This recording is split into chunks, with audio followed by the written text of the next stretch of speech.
Many thanks, Liz. And we've got Muhammad Dida with us now. He's just come in from a recording with Churchill show. Thank you very much for coming in. Thank you, sir. How did you do at the debate yesterday? A self-analysis. Well, I went there very late, and I was not sure whether it will be accepted in or the day will just end like that without participating. But thank God, the last minute, I was happy with the court verdict. Although the advocate told me he has to do a letter and take that summon to the organizers. So you had not had any time to prepare at all for the debate? I even didn't know what will be asked and where to. The last minute rush, anyway, I was sincere, and I have the problems disturbing me in heart. Right. So you went typically just to wing it? Yeah, because I thought they will just ask me the problems that Kenyans are suffering, and the problems are suffering. What Kenyans are going through is exactly what I'm going through. What are these things Kenyans are going through? Because that calls to the question, why are you running for president? Now, life is becoming very difficult. Every day, every night, Kenyans are committing suicide. And the beloved husband is killing his beloved wife and the beloved children. You have had instances of a grandmother buried alive. You have had instances of somebody just hanging himself. Others take medicines, extra dosage, excess. So the straight question which I want a straight answer for is, why are you running for president? Now, if expenditures are more than the income, do we continue suffering? Or we think of an alternative leadership? And everything zeroes to economy. This is a state where we have 100 millionaires and 39 million beggars. The gap is widening. The poor getting poorer, the rich are getting richer. The poor getting poorer and the rich are getting richer, and coming up with strategies and methods of maintaining that. So if you were elected president, what would you change about that? I will come up with a representative government where all of us will sit down and discuss. You know, when all of us are happy, I'm sure in every Kenyan there is an idea. There's something burning in every Kenyan.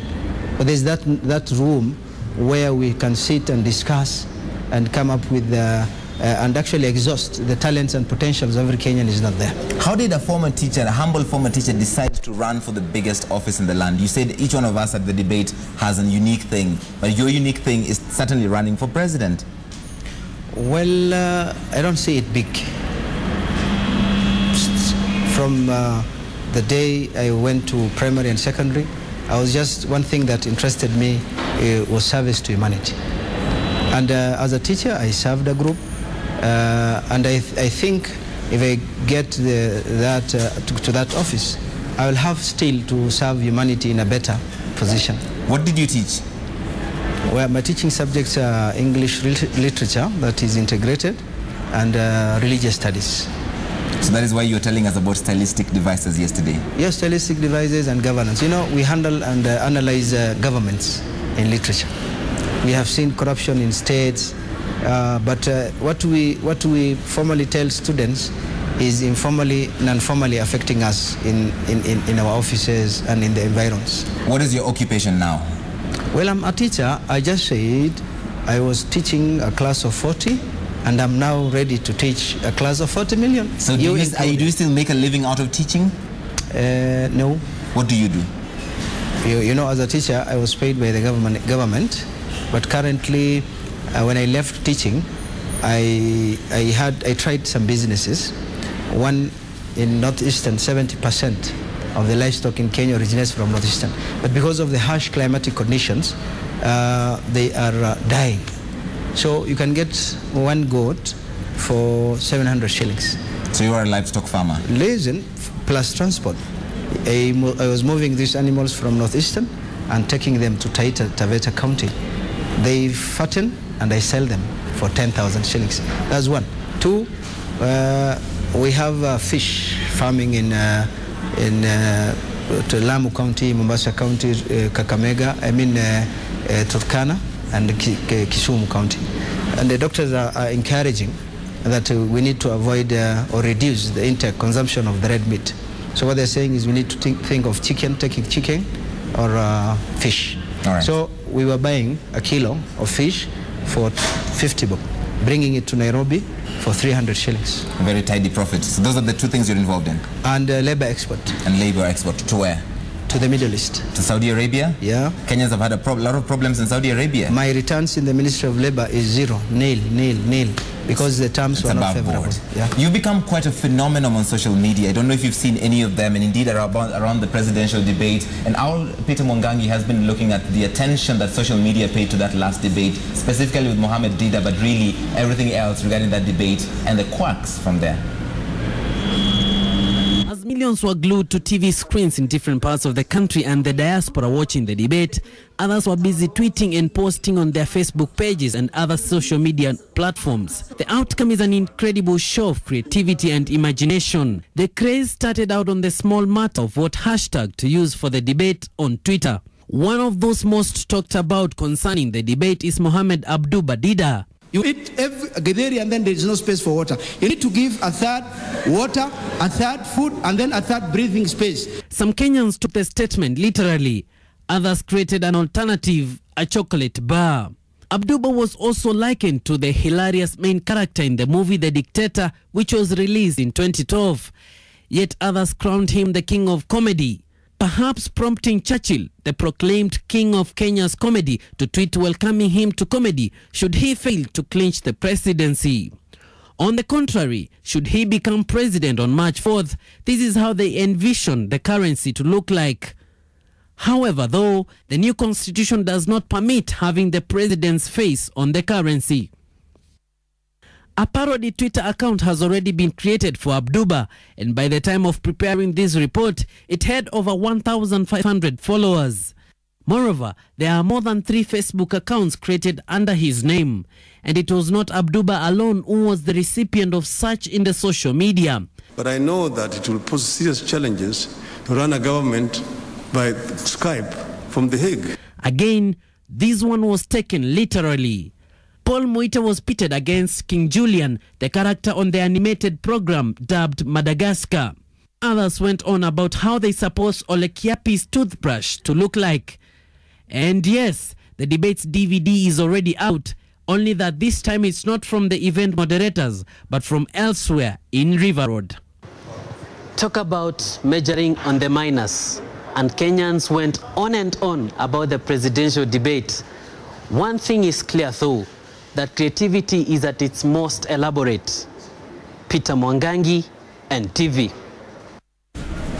So that is the kind of feedback that social media has given to the presidential debate. Have you seen any of the jokes on social media about you and about the debate? I saw some. What do you think of them?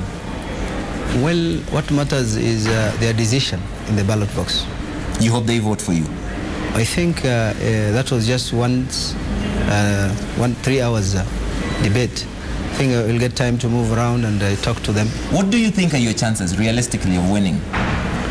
100%. If sincerity will judge. This has been declared a 2-horse race, and you're not one of the horses. Well, it was before my appearance, and I had somebody saying it is 2-horse race. That is Professor Olekiapi, Mwalimu, and Mwalimu Muhammad. Right. It is 2-horse. Have you ever considered comedy? Because a lot of people think you're really quite funny. Well, you know, you have to reassure yourself. You have to entertain yourself. And life forced us to be comic. So you did enjoy yourself at the Churchill show? Yeah. It was lively. Things were very, everything was friendly. Finally, you said something about the society. There's something wrong if we vote for Waititu and not Kidero. This is a quotation. This is a quotation in the newspaper by a columnist. Somebody has a master's. Somebody runs so big organizations. Somebody has economic policies, and well, if you will have actually considered academics and how this guy is developing, it will have been one thing. And then, but what matters is the problems the common man has. This guy goes to the slums. If there's a problem, he's part of them. They don't care of what degrees you have and what offices you have run, but they look at the contact between the common man and... I need to get through two things very quickly because we're out of time. One, you have 3 wives, so which one of them will be first lady if you win? Oh, they are first ladies. All 3 of them? Yeah, because that is they share the same gentleman. They share the same gentleman. Fair enough. How much is your budget for the campaign? My budget for the campaign can go to 40 million.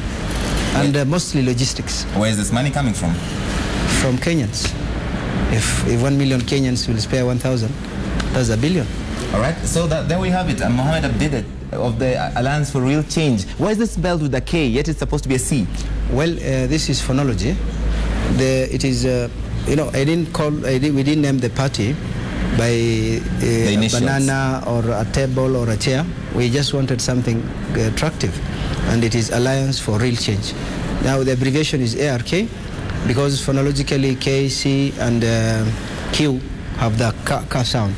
Thank you for settling that. So the ARK will have a meaning. If it is ARC, it is part of a circle, but ARK it has a biblical meaning. The ark that Noah built. Yeah. And we'll leave it there. Many thanks, Mohammed Dida. Appreciate your time. So obviously quite a fascinating character. Mohammed Dida, running for president on the Alliance for Real Change, ARK. Back to you, Liz.